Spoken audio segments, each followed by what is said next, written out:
And Chodesh Tov, we begin the month of Rosh Chodesh, which is the last day of the month of Nisan, which is the month of the Exodus, the month of redemption, and entering into the month of Iyar, which is a month preceding the time preceding the Torah. And the month of Iyar also is an acronym. It's spelled with Aleph, Yud, Reish, which is an acronym for Ani Hashem Rofecha. I am the Lord, I am God, your healer. So may it truly be a month of healing.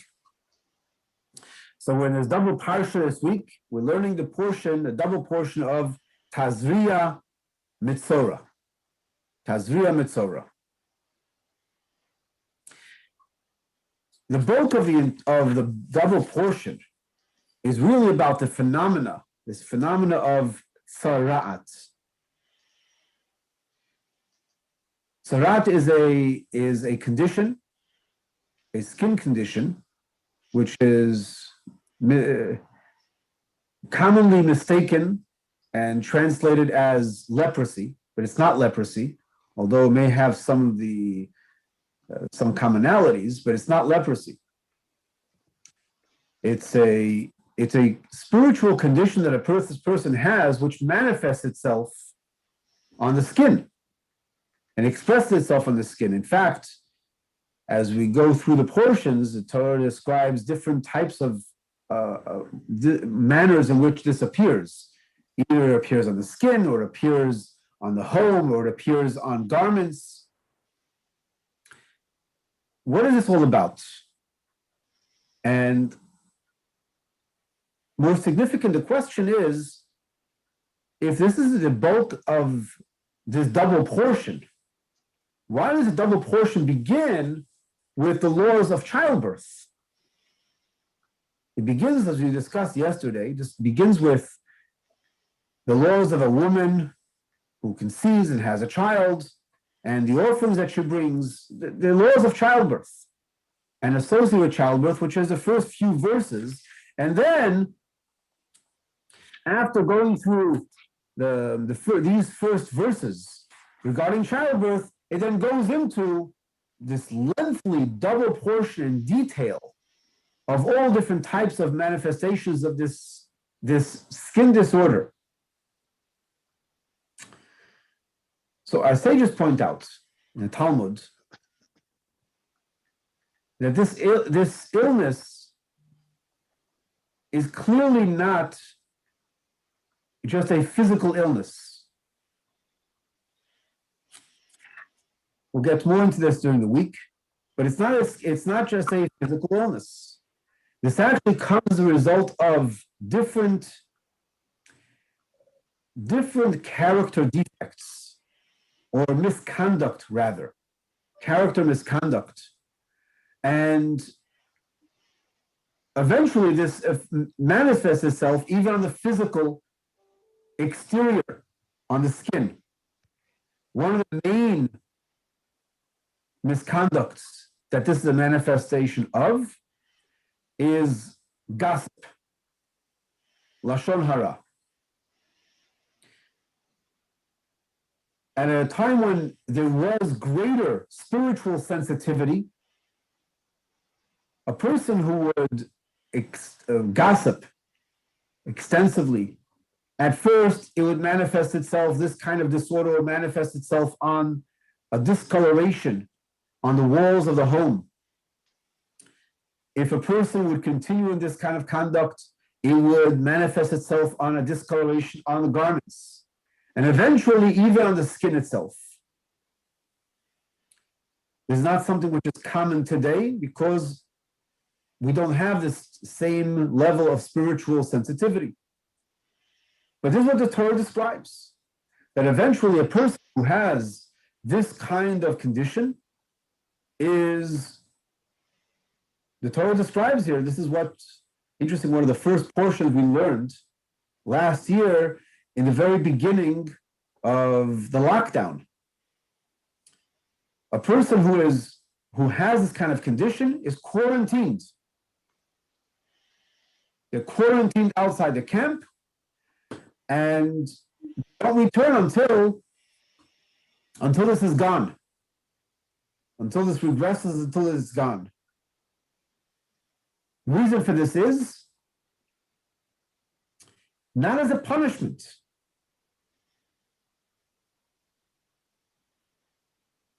On one level, it's about this person, the conduct of this person is not healthy. It's not appropriate in a healthy society to have people going around gossiping about others. You don't have a healthy society when this takes place. So the person is then sent outside the camp, not as a punitive measure, but in order that a person should reflect, what is my purpose? What am I doing? And how can I reintegrate in a healthy manner in society? It's about reintegration, but getting now to the beginning of the portion. The beginning of the portion speaks about childbirth. Childbirth is a very holy thing. What can be greater than childbirth? What can be greater than bringing a child into this world, a new soul into this world, a new life into this world? But childbirth is filled with great pain. It's filled with, it's filled not only with pain during the childbirth itself, but pregnancy is filled with pain as well. It's not something which is easy. I know we're a bunch of guys getting together here, and with childbirth, but bringing a child into this world is a very, very difficult matter. Not only during the pregnancy and the birth itself, but raising children is a difficult matter. But ultimately, anyone who has a child, and certainly a mother giving birth to a child, when the difference between, I was told that for those who've had the most difficult, painful experience of having a kidney stone, it's been described as similar to giving to labor. The difference is you can't hug what's coming out. You don't have the baby coming out at the end. And the baby coming out is something which makes the whole pain and the process worthwhile. Here you hold a baby in your hands. This is your child. This is a child, a life that's been born. What can we compare to this? So certainly even during the time of the painful experience of giving birth to a child, knowing that a life is going to come, that a child will be born, makes it all worthwhile. And certainly afterwards, the pain that they suffered, it pales in comparison to the joy and the miracle of birth that they're holding in their hands. The Hasidic masters teach us that this is what this portion is really pointing out. This person who is gossiping, who now needs to be quarantined and taken outside the camp, true. The reason why they may be taken outside the camp is because it's not healthy for a society to have a person gossiping and going around gossiping. It's not healthy. It's destructive. Yet, aside from the benefit of society, how about this individual, their future? The purpose for them going outside the camp is not just a punitive measure. It's in order for them to reflect how can they experience a rebirth? How can they emerge from this quarantine bigger and better?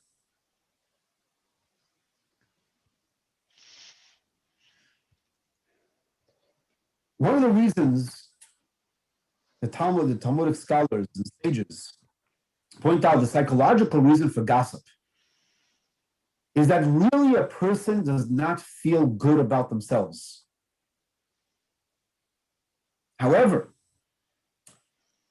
when you find something negative about someone else, it makes you feel good.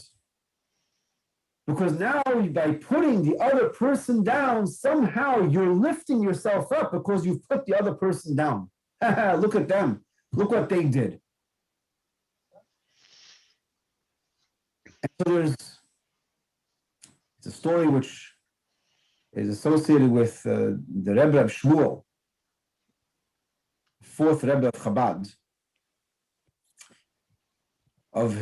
Among his children, he had two sons, Reb Sholem Ber, who would eventually be the fifth Rebbe of Chabad, and his older brother, Zalman Aaron. Now, Reb Zalman Aaron was older, but Reb Sholem Ber, who was the younger brother, they were close in age, but the younger brother grew faster than the older brother. He was taller. And so one day they were playing outside, and there was a little ditch. And so they were pushing each other around. The older brother pushed the younger brother in the ditch, and he says, "Ha, look who's bigger now." So the Rebbe heard about this. He called the older brother in and said, "Salman, I see it bothers you that your younger brother is taller than you are. However, don't make yourself bigger by pushing him down. You want to make yourself bigger? Jump up on a bench. Make yourself bigger. But you don't make yourself bigger by pushing your brother down." Gossip, psychologically, is a way of pushing another person down. So this person is now because of this condition that he now has, because of excessive gossip, it's inappropriate that this person should now be part of society. They're quarantined. The purpose of the quarantine is not just punitive. Mainly it's a time to reflect. You need to become bigger. It bothers you that you're not, the real reason why something is bothering you is because you have potential and you're not acting on this potential. Instead of taking this placebo, instead of taking the easy way out of pushing the other down and making yourself feel better, instead of doing that, what's more difficult is looking deep inside and what's really bothering you. What potential do you really have? And what is it that is so difficult to overcome to fulfill your true potential?